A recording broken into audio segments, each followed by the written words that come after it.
What's up, boys and girls? We are back for something completely different and something completely ridiculous. Today we're doing Islamic Terror Group tier list. Let's do it.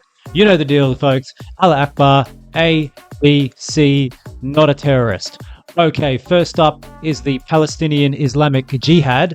No one had ever heard of these guys until they accidentally fired a missile into a hospital in Gaza and then tried to blame it on Israel.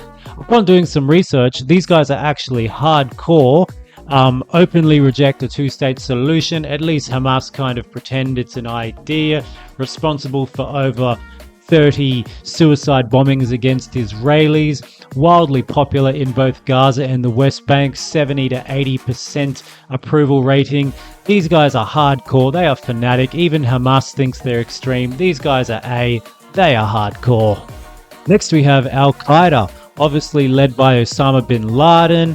These guys are responsible for teaming up with ISIS, the other big Sunni group. They teamed up in Iraq. Their achievements include killing lots of Shia Muslims. Their main achievement, obviously, 9/11, killing 3,000 people tragically.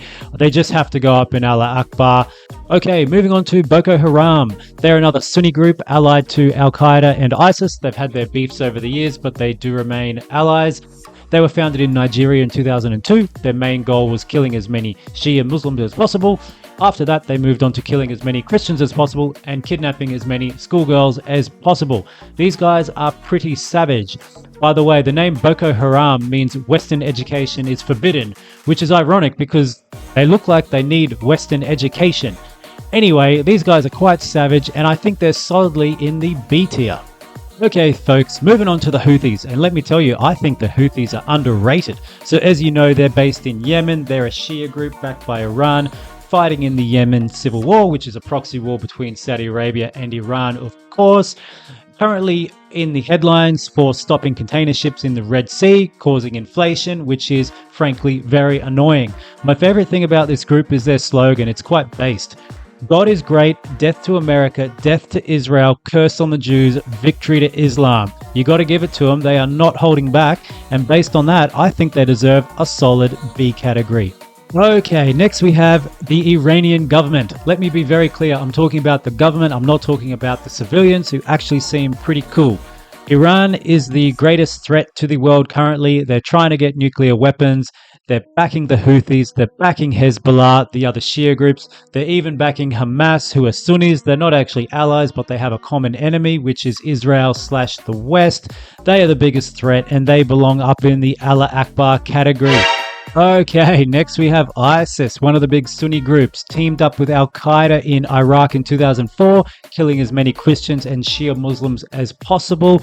Later popped up in the Syrian civil war in 2014, took over parts of Syria, parts of Iraq, eventually controlled an area that contained 12 million people. Also responsible for the Paris 2015 terror attacks, which killed 130 odd people. These guys were brutal, setting people on fire and filming it, cutting people's heads off and filming it. They are straight up Allah Akbar brutal.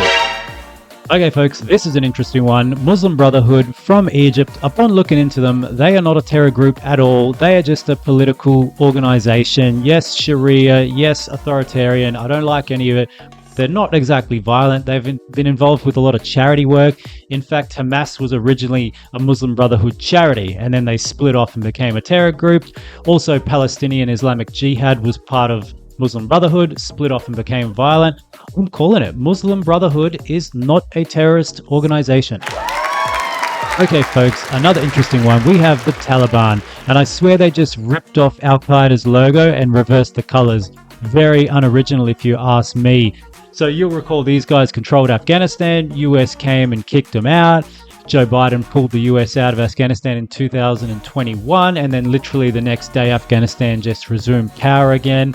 Shitty authoritarian government. Women aren't allowed to work, study, or do literally anything or show even an ounce of skin.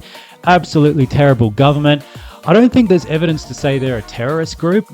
The worst thing you could say is that they turn a blind eye to Al-Qaeda's operations. I don't think there's evidence that Taliban's actively involved in terrorism.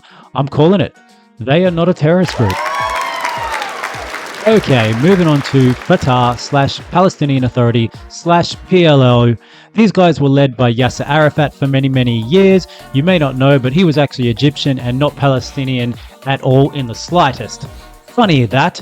Anyway, you could argue that this is not a terrorist group. I would say that they are. I think Yasser Arafat was at least encouraging of terror attacks, if not directly planning them himself. The party is now led by Mahmoud Abbas, who is a moderate. He does moderate things such as deny the Holocaust and pay salaries to the families of suicide bombers. And because of that, they're actually wildly unpopular in the West Bank for doing those moderate things and not just declaring outright war like Hamas, who we're going to get to shortly. So I think they are a terror group. You can argue, but you'd be wrong. I think they're in the C category. Alrighty, moving on to Hamas. Let's take a look at their logo, guys. These guys are obsessed with Israel. Here we have the Al-Aqsa Mosque, which is in Jerusalem, Israel. It's significant to them because Muhammad flew there on a camel or a donkey or a carpet or something. There's also a map of Israel there, which is funny because they say they don't recognize Israel. It's on their logo. I don't know what it's doing there. So these guys won the Gaza election in 2006, a landslide victory over Fatah. Much more popular than Fatah, even in the moderate West Bank. They're about 80% approval rating. So after winning the election in 2006, they went on to massacre all the Fatah members in Gaza, throwing them off rooftops, shooting them, executing them in the street, etc., etc., etc. Now, a lot of you people don't know this, but the name of Hamas is actually quite clever. It's an acronym, HAMAS. Let me read it to you. Harakat al-Muqawama al-Islamiyah, Islamic Resistance Movement. But it's also a double meaning. The word Hamas in Arabic means strength/bravery. That is pretty freaking clever, guys. You got to give it to them. They are not just savage, they are clever. You guys know the deal. They're obviously pretty savage. I think they're in the B category. Okay, folks, last but not least, we have Hezbollah. So these guys are essentially the Lebanese government. They were pretty much set up by the Iranian government in the 80s. The goal is, of course, to eliminate Israel. You've seen them on the news. They're shooting rockets. They're not really an ally of Hamas. They just have a common enemy, being Israel/the West. Hezbollah are quite powerful. They're also quite innovative. They're one of the first groups to start using suicide bombings, which is a fantastic achievement, no doubt. I think they're in the C category. I don't think they're as savage as some of the groups above them. So that's it, guys. There's my tier list. Let me know if you agree or disagree. Yalla, bye.